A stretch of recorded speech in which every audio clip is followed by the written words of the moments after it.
Geocachomaniacs.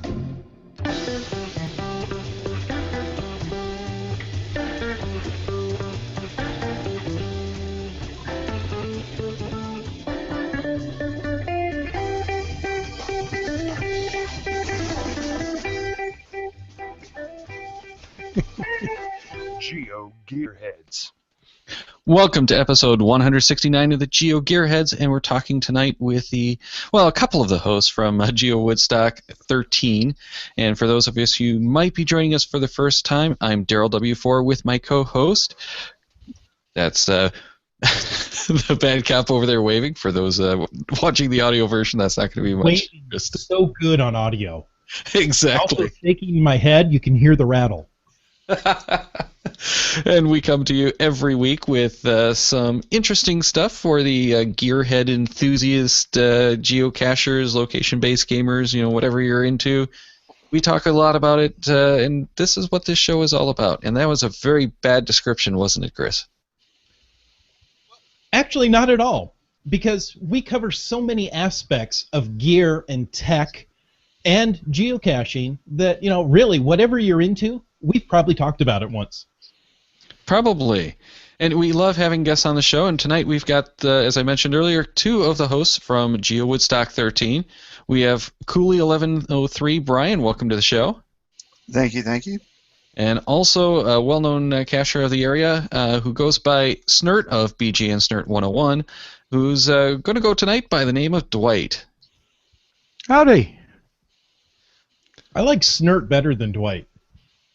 There's something about a Snert. Well, the spelling's a little different, but Hager the Horrible of cartoon fame, his dog is named Snert. I had no idea. Yeah. I read Hager the Horrible growing up. It's been that many years, back when it was carved into stone. And I never saw his dog's name. Yes, it's Snert, Snert. There you go. But Yeah. you put a U in it because it's all about you. It's about me, yes. Yeah. Now, kids out there, Hager the Horrible cartoon, it was something on paper with pictures, and you could read it and laugh. What is this paper of which you speak? Well, you mean the stuff that we sign on when we go to a cache? Yeah, that kind of paper.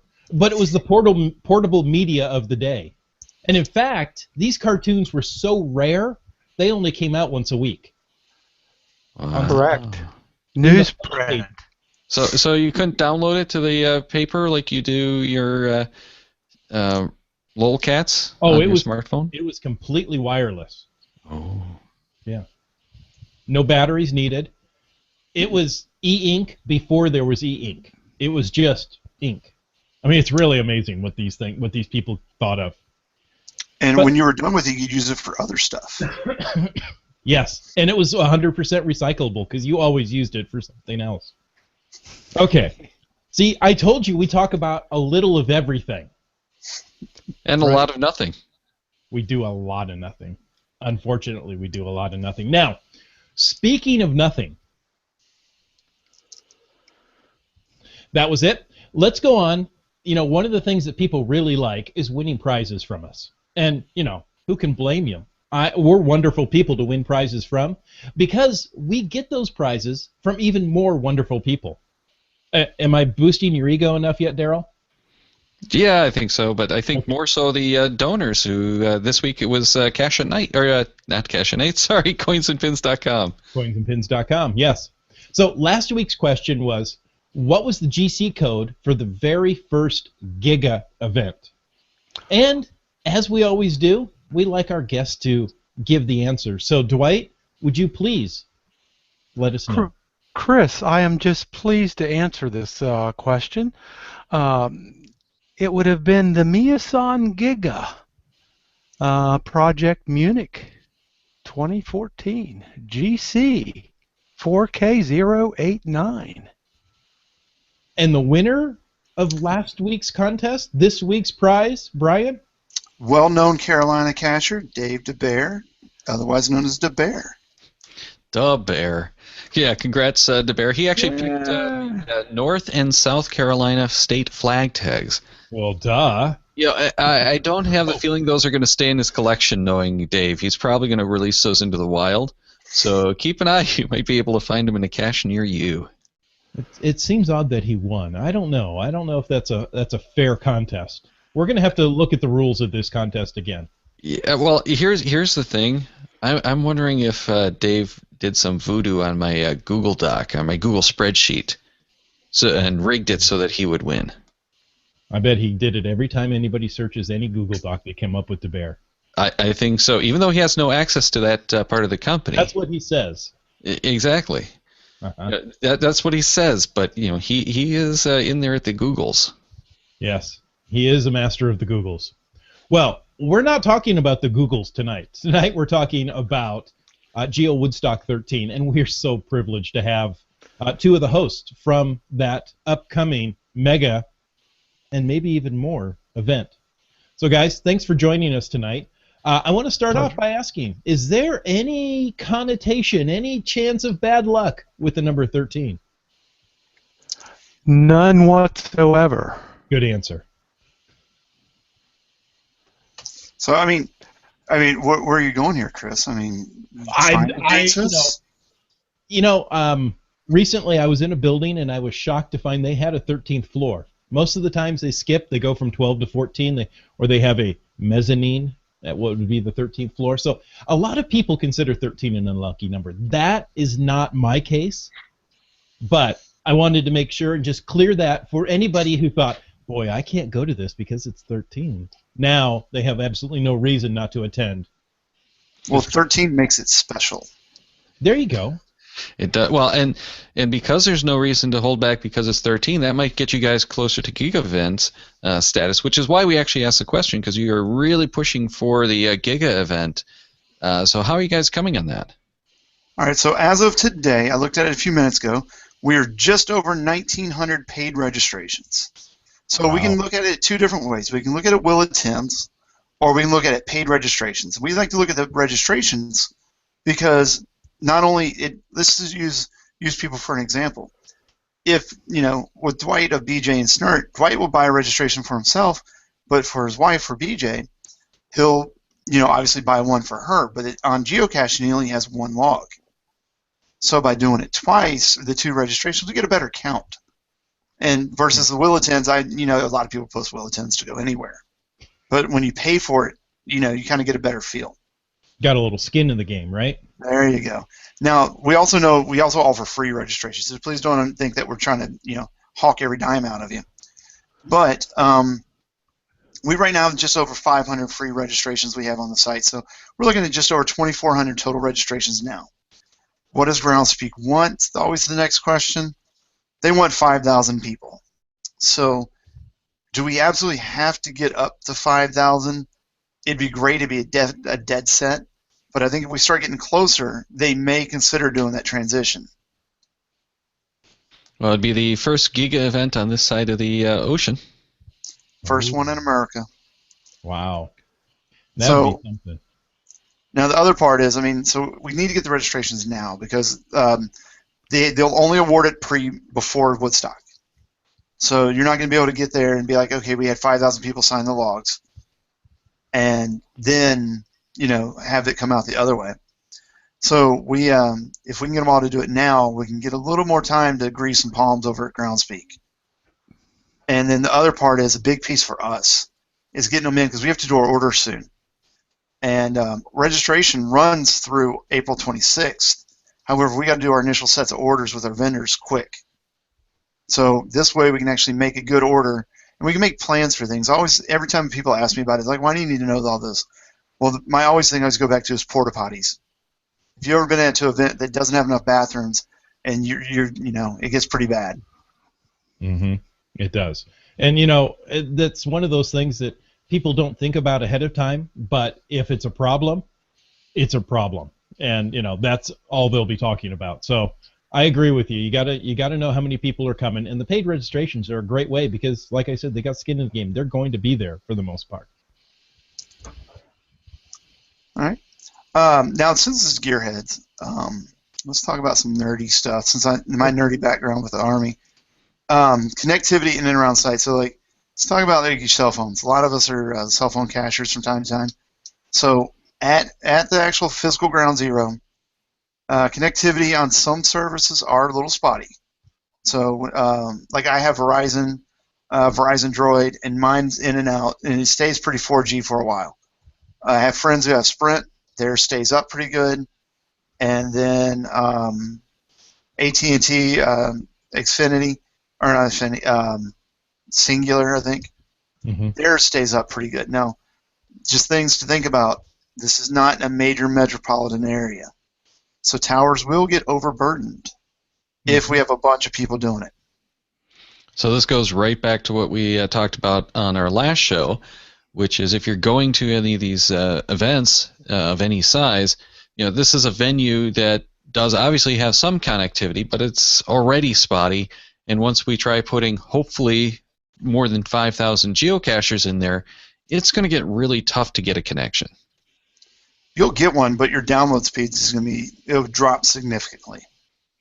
Yeah, and your error rates are up probably for all of the traffic going through. So pretty much you don't want to rely on it. So probably download all of that stuff that you can, the cache information. But at least you'll hopefully be able to get text messages through. And that's probably something else to consider is if you have something like iMessage or BBM, you might want to turn that off because SMS works at a lower level. So it's going to go through where data might fail. That's a really good point. Also, you're limited on your number of audio lines as well. Oh, for voice calls, yes. Yes. So yeah, don't plan on the voice calls working. Hopefully they will. Just don't count on them they're working. We have faith in the people of Washington County. Yes, but Verizon isn't going to haul out one of those nice big mobile trucks for you guys, are they? We asked. We couldn't get the truck. Yeah, we're trying. We're trying multiple things just to give a better feel, but trying to get one of those is a lot harder than you would think. Yeah, it's Memorial Day weekend. Yeah, and I think that they said the minimum number was something like 50,000 people that they need to consider it. That could be why they turned us down. Yeah. Yeah, so you guys are about a tenth of what they want. So if you guys can go on and register now, we'll get you a Verizon truck. As part of the registration for the first 50,000, we'll make sure you have real connectivity. I love it. And is there going to be any kind of Wi-Fi or anything like that on the grounds? There's no way Wi-Fi. That would be so many people that would overburden that Wi-Fi so fast. Yeah, good. That's one of the things that I wanted to get out, because some of the venues will have the Wi-Fi. Sometimes it's actually good enough that it will work, but usually when you're at these little county fairground kind of places, it's not really built to have this many people hammer on it as much as geocachers do. Downloading the app or from the app alone is a major data pull. Mm-hmm. So when you have 10 people doing it on Wi-Fi, that's coming in on a DSL more than likely, you're already drawing it down a lot to start with. Multiply that 10 by 50 up to 500, and you just killed it. Yep. So there you go, guys. Make sure to download all your caches, which we talked about in the previous show. So go back and check that stuff out if you need help with it. But yeah, make sure to get that stuff downloaded if you want to use your phones. And this is where GPSs can come in handy because they don't need any connectivity. They just need that nice clear view to the sky. Well, we do actually have a question in the live Q&A that we'll jump to right now from Jerry, and he says it was great to see the agenda out already. Any chance of the map being published? I think that's a good question. That's actually something we might want to do pretty soon here. We're finalizing some pieces of it. It's not like we're trying to hide things from you guys. We're just doing some final pieces, moving some pieces around. With the numbers that are increasing on people coming in, we're starting to move some parking in some different areas. And a big piece for us is VIPs get special parking. And our initial estimate for VIPs is I think we're about 50 more than we estimated we would have gotten. And VIPs get their own special upfront parking. So we had to move some pieces. Well, that's a good problem to have. A very good problem to have. Yeah, that's nice. Now, we just talked connectivity. Are there any caches in the area which would need connectivity or a download of any kind?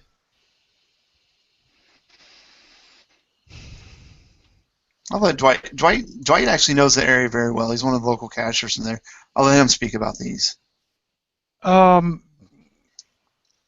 that I'm aware of. We're trying to do some workarounds for some of the lab caches on site, the type of response that is needed. And given the issues that we've just spoken about, we're not going to be able to rely on that. So we're going to try to do some kind of interactive thing on site, at least the on-site lab caches, in order to get those questions answered and legitimized for ground speak requirements. But I don't know of any. I can't even think of a chirp unit in Washington County, let alone anything to add to that, Brian? I'm thinking chirp. Are there any where I goes by chance? All right. Dwight knows there this. There is a very nice where I go at Antietam National Historical Park in Sharpsburg. It's about an 18-stager, I believe, that meanders all over the battlefield, from Bloody Lane to Burnside Bridge to the National Cemetery. And if you know anything about the Battle of Gettysburg, it kind of got kicked off when General Lee lost an order. And the find after these 18 or 19 stops around the battlefield with where I go ties in very nicely with the container that the lost order was found in. So I won't say much more than that. So General Lee had connectivity problems as well. Yes, it was like hard print, hard copy problems. Yes. It was at the problems with connectivity on that paper stuff we were talking about earlier. Exactly. Yeah, precisely. Okay. They were hard to download. So when we talk about the labs, when we're talking about the workaround, so now if you're unfamiliar with lab caches, you actually have to use a World Wide Web for this and download and go to the website, and it gives you like a nice rundown, a historical piece, and then at the end has some type of question for you to answer. So we have ideas on how to make in labs. The best part about them is this is when you can try out new things and make some things different. So by doing that, we're actually going to do something special this year. And Big Pieces was actually Dwight's idea. Let's involve the actual historical village that's at GeoWoodstock. We're going to actually have live docents who do this regularly in a historical village, and we're going to try and find ways to get geocachers to interact with these guys, either verbally, watching, something like that, to find the keyword. Because with a lab, typically you find a keyword. You put the keyword in your World Wide Web, and then when you hit submit, you get a lab cache qualification. Mm-hmm. So because we don't have connectivity, we'll have connectivity issues. You can always get to the lab caches. I think it's typically about a week long. But when you get your answer, you'll be able to go back at later when you get to Wi-Fi or to better cell signal or whatever works best for you, and be able to upload your data then and be able to get credit for your finds. Yeah, and it's typically that week window that you have to get those in if it's working the way that it has in the past. But you can also usually download a GPX file to load into your GPS, or if you're using something like CacheSense, CGeo, Geosphere, any of those apps that do take the GPX files, you can download that into your app, so you will have some navigation that way. Okay. Sure. Yep. Unless they've changed it, of course. No, they don't change things. Well, Like it is the a lab. website redesign. Yeah, it is a lab cache after all. Mm. Basement also, of the science building. So the other thing we didn't talk about with the lab caches, and we always try and sell this, it's not really, it kind of falls under the techie side of things. 3 of the lab caches are actually going to be West Virginia Tim type gadget caches. Oh, nice. So he has some very he comes with new things to the table a lot of times, and he's done different things like completing a power grid, small things like that, and just functional like engineering type pieces. So we're going to have 3 of them from Tim on site, and outside of that, we're going to we'll have some with one of the docents, and we'll put you out in the county some. So there's going to be some out in the county where you could probably get cell signal again. Nice. Yeah, the further away from the density of cachers, the better your signal data rates probably become. Absolutely. Yeah. Well, we just mentioned that the agenda has finally been posted. We've been hearing about some of the sessions on some of the other shows as well. But you want to give us a quick rundown on some of those highlights, Brian? So one of the big sessions that we want to talk about with you guys is we're actually doing a benchmarking seminar. So the Maryland Surveyors Association is actually running this, and they're actually geocachers in the Maryland Geocache Society. Wow. He's actually got a planned piece where he's going to come out and show you how surveyors work and what benchmarkers, are all about benchmarks. So it's just that nice additional piece that you don't really get to see, or a lot of people overlook because it doesn't count to your stats. But kind of bring in that extra piece that it's always been there that not a lot of people have been able to participate in. Another piece is, since kind of mentioned him a second ago, Tim Eggleston, West Virginia Tim, is actually going to host a session in the main barn or in the main stage area, all about building gadget caches or special unique caches. So those are 2 of our big ones. Now we've also got a lot of other great sessions. We'll obviously have I can't say it out loud. Geocaching 101. And then we're also going to, how to make your cache hide better, puzzle solving, a lot of your basic sessions. And another thing we're going to do is we're going to actually open up a path tag trading zone all day. So if you're a path tag person, you can go hang out there and trade up, all around the area. People who are into path tags absolutely are into path tags. So I think that's a great idea because, there are people that are only into geocaching for the shinies, and I don't understand that. Ooh, something shiny. Guess what? I don't have to. Well, another question that we should probably talk about a little bit, because I've heard it mentioned on some of the other shows, is that pets are actually going to be welcomed at the grounds, which isn't always the case. So what are some of the things that you're going to have for people with pets? Good question. This is the venue is being held at the Washington County Agricultural Education Center. So the Ag Expo is held there every summer. It's an animal-friendly, pet-friendly kind of place. So pets have always been welcome on this venue. We have a geocacher that's threatening to bring a cow, a pet cow of hers along. With pets, we require that they be on a leash, that they are picked up after, and we will have some provisions for that on site. The pets are generally not to be threatening. So we don't want the canine dogs or anything like that. But cats, dogs, alligators, goats, iguanas, they're all welcome. Muggles are welcome too.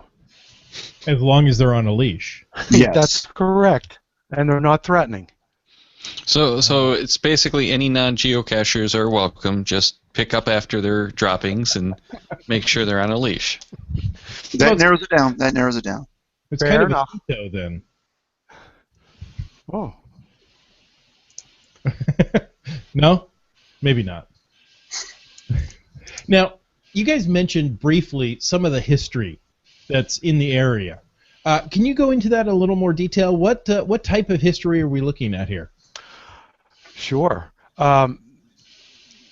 Washington County's kind of been the crossroads of not only the Civil War, which left a big imprint, but also the French and Indian War, as well as the Revolutionary War. There's a fellow by the name of John Brown who raided the arsenal at Harper's Ferry before the Civil War. He mustered his strike team at a farmhouse in southern Washington County. Something that geocaching does for all of us is takes us to place down the street around the corner of our own communities that we never knew was there. Washington County geocachers have learned in the last 5 years that there is a actual slave trading block, sales block, on a street corner in our county. There's a cache there. Now, nobody's proud of slavery, but there's a historical item that just carries an awful lot of impact. So the Battle of Antietam, obviously, 23,000 casualties over a day and a half. There are 3 other Civil War battlefields in our county. In addition to that, Washington County was the first county named for President Washington and the first county to build a memorial in his memory. So, of course, we have a state park that's Washington County, Washington State Park. That's I could probably go on for hours about history, but we've been a crossroads to quite a lot of history here in our county. And hence a lot of the virtual caches in the area. How are the virtual caches around the county? There are very few virtual caches in the county. Virtuals died out pretty early on when geocaching was catching on. There are 2 at Antietam National Battlefield. I think that's it for the county. Brian, can you think of any other virtuals? There are 2. One is called Coffee Boy, which is in the middle of Antietam. Yeah. And the other one, I don't know its name, but I don't want to give it away either. It's down by the cemetery. It's by the cemetery, yeah. Those 2 are there. Now, here's the downfall. When you have a mega event, a lot of people try and go for busy day. Busy day, like the 10 icons in a day. The closest webcams, this is the worst part for us. The closest webcams is either Washington, D.C. at Scott Circle or Towson, Maryland, which is northern Baltimore, at Towson State University. Ooh. So that's, if I remember, a couple of hours away? Baltimore's typically is about, from ground zero to Baltimore, there's about hour and 45, 2 hours. Okay. So you're talking about a really busy day then, and probably not doing too much mega eventing. Well, the good news is if you don't want to drive that far, and you can still try and go for it, Maryland Geocaching Society and Northern Virginia Geocaching Society, or Geocaching Organization, make sure I'm saying it right, they're actually co-chairing or co-sponsoring a CEDO after Woodstock that night to go clean up a park down in Williamsport, Maryland. Nice. So it'll help push them towards the busy day. Correct. To compensate. Yeah, and you mentioned Washington, D.C., and one of the big reasons that I was trying to get out to GeoWoodstock this year is because I've wanted to go to D.C. and hit all those virtual caches. So it would have been a perfect time for me to go get those virtual caches and go get a mega event and maybe even see some of those WV Tim caches. Maybe even a Giga event. Yes. We're still crossing our fingers. That's right. See, and if all of our listeners go over and sign up right now, maybe you'll get a little closer to Giga event stats. Instantly with all the listeners we have. Well, listeners and viewers. Go. Hold on, let me check my phone. Is it going up? We should say that we haven't actually mentioned the website yet, which is just GeoWoodstock.com, correct? Correct. Very simple to remember. And it doesn't matter what year, it always updates to the current year. You can go on, you can sign up for free. You can even register for free, but if you, like we said earlier, if you definitely want to get swag, if you really, really want that shirt, that coin, those path tags, do it now, because if you're taking your chances on the day of the event, once they're gone, they're gone. Go there now. Bye. Well, and again, I completely understand, but let's make sure that our listeners understand. We're not pushing this just for money, but this is the financial piece of bringing an event this large. It helps cover the costs. You're not looking to make a profit. You're looking to cover costs. Yeah, I mean, our biggest goal is breaking even. Right. To break even. Now, if we do more than break even, we have a charity in place. We actually have a couple of people that we're donating to. The first, which is called the Chemo Bag. It's a woman by the name of Lee, based out of Pennsylvania. She's a cashier. She started this nonprofit to help support people that are going through chemotherapy. So it's like a gift bag that the money all goes back to there to help support and build this gift bag to people going through chemotherapy. And I think everybody that I know has at least met one person who's had to go through that situation. So it touched a lot of us, and it's a cashier who's doing it. And maybe some of these people might become cashiers once they get back on their feet. So that's our primary charity. The secondly, nonprofits. We're focused on nonprofits the whole way. So if we make additional, a lot of money, and I don't even know what a lot of money is at this point, but based on how much we give and do and give away, we want to help support local caching organizations with things like buying GPSs to do educational programs, pieces like that to help boost and keep the hobby going, and for the kids of the future here. Well, just keep in mind that I personally am a nonprofit, but that's not by choice. Now, so sales of items keeps you going, but another thing that really keeps these large, mega, even giga events going are volunteers. Where can people that want to volunteer go and sign up? All right, so volunteer sign up is live right now, and I'm actually looking at it. Let's see. We have a few shifts left. We've had an amazing turnout, to tell you the truth, where people signed up. And all right, so ways you could have volunteered, because like I said, a lot of this is gone. We need people to dress like Signal or come in and wear the Signal outfit. We need people to just help with the general facilities.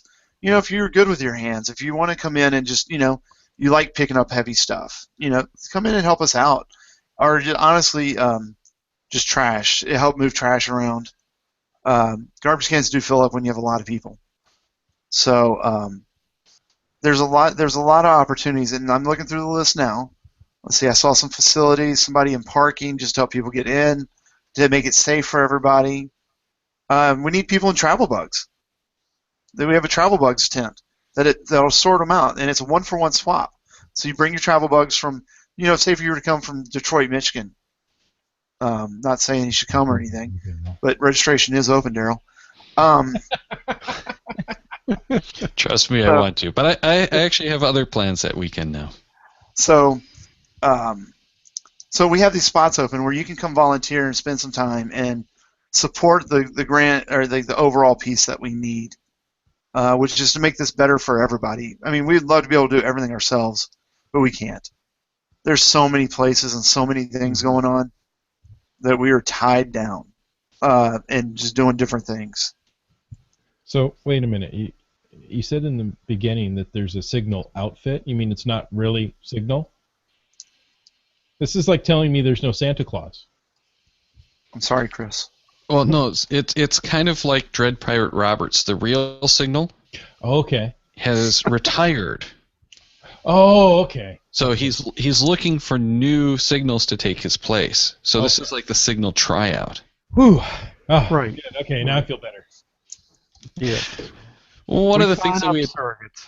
yeah, one of the things that we had talked about on last week's show was the pre-registration events before most mega events, so that you don't have to deal with those lines the day of and can do more stuff. I think that you guys are doing an event like that again this year, but I don't really remember. We are indeed. Friday evening, I think it's going to run from about 6 to 10. Is that correct, Brian? 5 to 9, 5 to 9 Eastern. 5 to 9. That's 4 hours. It's pretty much an expanded format compared to other pre-registrations. We do that anticipating a large number of people coming in Friday evening, and that sets the time to register. You have all day Saturday. You don't have to worry about registration. You can just dig the show. Now, we'll have the vendors for that Friday night event. Well, the majority of our vendors will be set up. So you can go in and catch some of those early sales before they sell out of items. And I'll tell you right now, they're bringing a lot of stuff. And when we talk about vendors, we've got I think we just crossed the 40 threshold. So prior events, I've never seen this many. And I've been to every Woodstock since 9. And we have 40 vendors and sponsors that are going to be on the grounds on Saturday. Mm-hmm. And so we're selling everything from coins, shirts. Then we got some local vendors or some local cashers that are doing table for specialty containers that they make. Some other ones, some local vendors for Visitors Bureau if you want to learn some stuff about the area. And then the other one that we're highlighting is food vendors. One of our vendors we're bringing in to bring you a taste of Maryland is a crab ball vendor. So if you've never had Maryland blue crab, they actually take them, make little balls, and fry them, and they're delicious. But they're not our official caterer. Our official caterer is also selling additional meals and sandwiches, and his specialty is barbecue. Ooh. Yes. I like barbecue. Dwight and I went and tried his food at he's actually a cashier. He owns a little amusement park in Pennsylvania, and he also has a catering business. So, and every year he hosts an event, and it's free to cashers to come. He just asks, you drop a little money in the hat, just to help keep it going. But yeah, come on out, try a bunch of food, and just pay me a little bit of money, and let's move on. Well, I know a few barbecue enthusiasts who are going to kill me if I don't ask. Do you know what type of barbecue it is? Yeah, that is important. It is not a Carolina-style barbecue per se. He actually has his own sauce. He makes his own sauce. It's sauce, so it's not Texas. It's not a dry rub. It's not Memphis style. Right. Yeah, okay. All right, I'm going to put you guys on the spot a little bit. Probably more Dwight than Brian, since you're the local. If you were someone who's driving in Friday night, going to hit the pre-event, going to hit the event on Saturday itself, what would you do for your Sunday and then maybe the first part of Monday before you leave? All right. Well, right away Sunday morning, I would head to Hancock and the Western Maryland Rail Trail. There happens to be an event occurring in Hancock. The Western Maryland Rail Trail is 23 miles of paved railroad grade pedaling along the Potomac River. That will be a geocaching event. That's one thing I would be doing. And if I could plug one of my own caches. Be my guest. Thanks. On the C&O Canal, there is a place called geological formation, I should say wonder, called the Devil's Eyebrow. I have an earth cache there. It's worthy of anybody who is interested in geology. I also have I have a mystery cache on the C&O Canal that involves sitting at the keyboard and looking at Google Earth and the C&O Canal and figuring out a whole lot of stuff. And it's called Tragedy on the C&O Canal. And it's a heart-wrenching story that ends up in Sharpsburg, Maryland. Interesting. So a whole bunch of cache variety there. There is quite a bit of variety here, yes. Nice. Nice.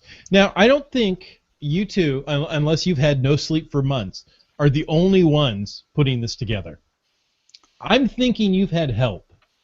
All right, so Dwight and I are 2 of 26 Wow. core committee members. Now, when we did this, it all started in 2011 after GeoWoodstock 9. Myself and Steve Korfman were sitting at a table at the Maryland Geocache Society summer picnic. We'd already done this. We'd already done Woodstock, and we're talking to Susan Kelly, and I think Dwight was right there too, about maybe we could do this in Maryland. And little did I know, Sue looks at me and Steve and goes, maybe you two should lead this. And looking back on that day, maybe I should have kept my mouth shut. But but no, we're doing, and so that's where it all kind of spurned from. And we were like, and we kind of talked about it on some forums and some things locally, and we were just like, this is something that maybe we could do. So Steve and I kind of got the ball running, and we put a feeler out. And we had a bunch of people come back that are Maryland geocachers that are like, we want to help. So what happened is we tried splitting them up the best way we could amongst different areas. So we had to do a lot of plans up front and kind of move some people around. So as of today, we have 26 people. We have 2 co-chairs with Steve and myself, but we don't just run it by ourselves. We have a steering committee that's with it. It's at that top level with us, with Dwight and Susan Kelly, also known as Calvert Cachers. And the 4 of us meet every other week to get everything planned, get everything going, and just make sure we cover all the bases, because the last thing we want is for you to get there and not have a good time because of some small factor. So we're trying to do everything we can, and it's quite a bit. It's a load of work, but it's enjoyable. And that's if it wasn't enjoyable, I think we all would have dropped out months ago. But we know what the value of this, and we know what we're bringing in.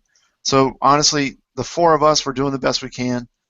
We got these other 22 people trying to help us the best they can. Then we have people coming from every part of the Maryland and other area begging us to let them help too, which is we have to turn people away. What? And I mean, what's funny is even tonight's prize winner, Dave DeBear, has reached out to us and has offered to even help himself from the Carolinas. So we've got so many people, and you would think when we told somebody that, hey, we got people even that want to help do parking, everybody laughs. It's like, nobody wants to do that. And we have people who sign up to do that. Oh, but here's the thing. If you're a geocacher who's into travel bugs and discoveries, that can be some really good duty. Bring a camera. Exactly. So that's actually a good thing to tell people.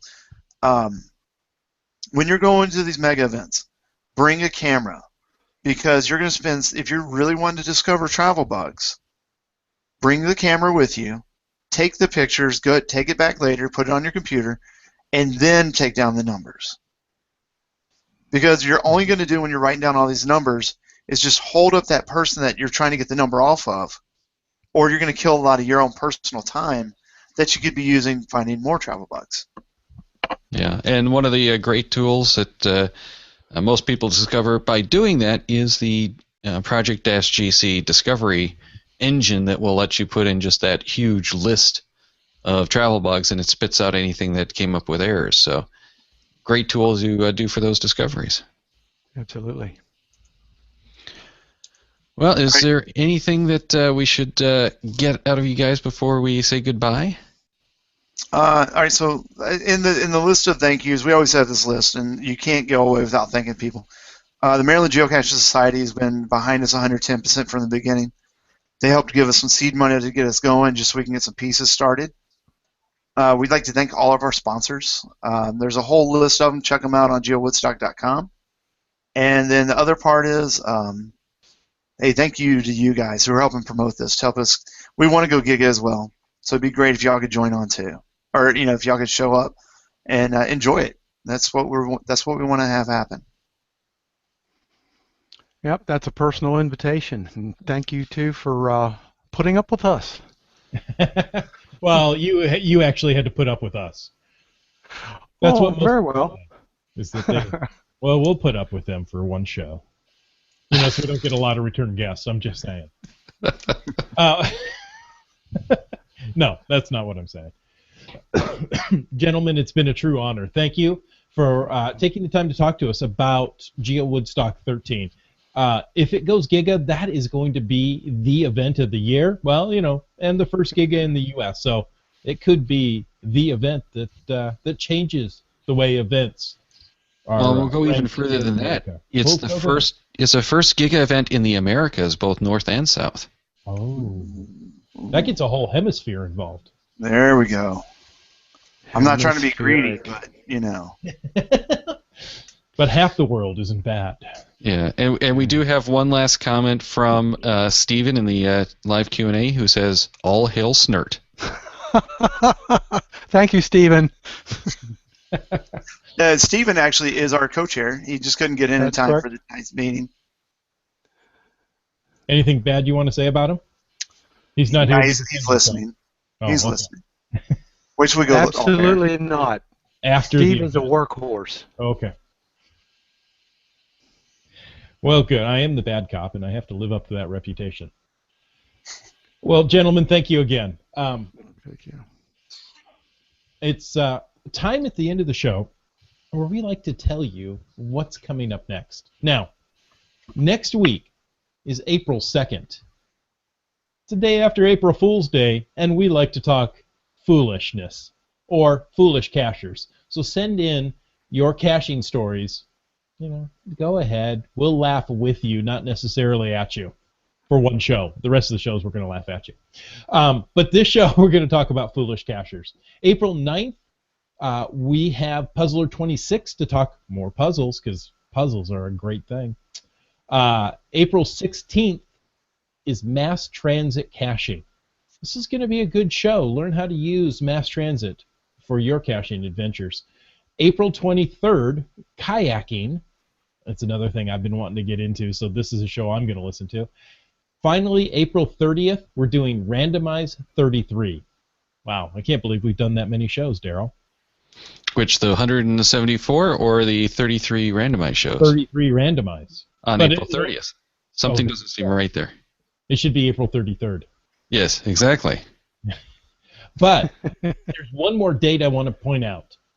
And this isn't going to be on any of our calendars. However, tomorrow is Daryl's 10th anniversary of podcasting. Podcasting, yes. Sorry. Well, tomorrow for those watching live, yesterday if you're downloading and listening right away. So Daryl, congratulations on 10 years of podcasting. Now, that makes you a landmark. How's that? Okay. In the podcasting realm. What was your very first podcast that you started? Well, the very first podcast was a Michigan Cycling Podcast episode 2005.01, and I actually tweeted that out today, so if anyone wants to go look that up, it still is on archive.org. And boy, is it a sad show to listen to. You should never give links to your first show. I'm just saying. Oh, I figure after 10 years I had to do it. I'm trying to figure out what to do for, the next 10 years, and I'm thinking maybe it should be, stop inflicting myself on everyone else. Oh, and nice all guests podcast. I'm not even going to speak. Let's just introduce the guests. Yeah, there you go, exactly. But I do have that 10th anniversary GeoCoin. That would have been fun. I should have done a GeoCoin. But a path tag, and a big part of why I want to trade is because I want to fill up the board behind me over here with nothing but coins from the listeners. I've got a bunch of listeners who have traded me coins or path tags, and I think I've gotten somewhere around a dozen so far, with a bunch more coming in.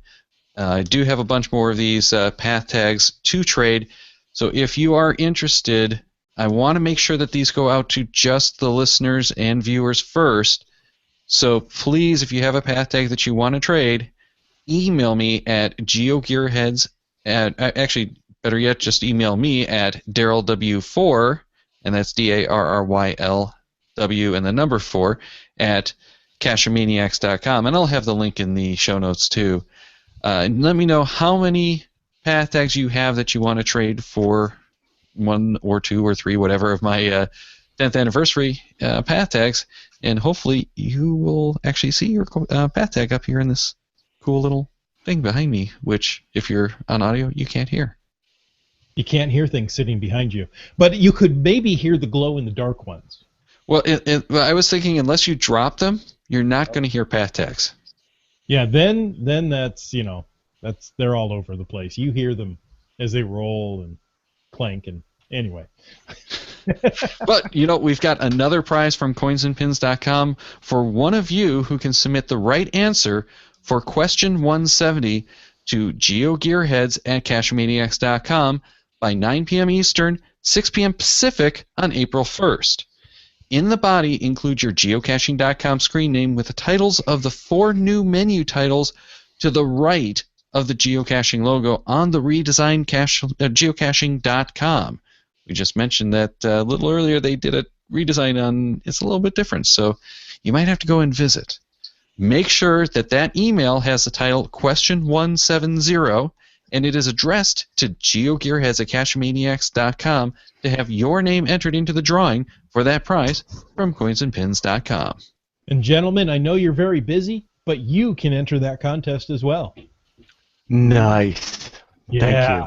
Well, last week our guest won this week's prize, so there's a chance. We'll cut the coin in half and send half to each of you. I get to Sweet. side with the number. Okay. Well, we want to thank you for listening to the show, and check the Cachemaniacs website at cachemaniacs.com for more on the GeoGearHeads, including show notes from this and all our episodes. We love hearing from our listeners, so leave us feedback by calling 206-350-3647, by emailing geogearheads at cachemaniacs.com, or through social media. Your support helps keep the Cachemaniac shows coming. Please consider becoming a patron through the link on our website to support the Cachemaniac shows. GeoGearHeads is produced by Chris Umfenauer and Daryl Wattenberg. This show's copyright 2015 by Daryl Wattenberg. All rights reserved.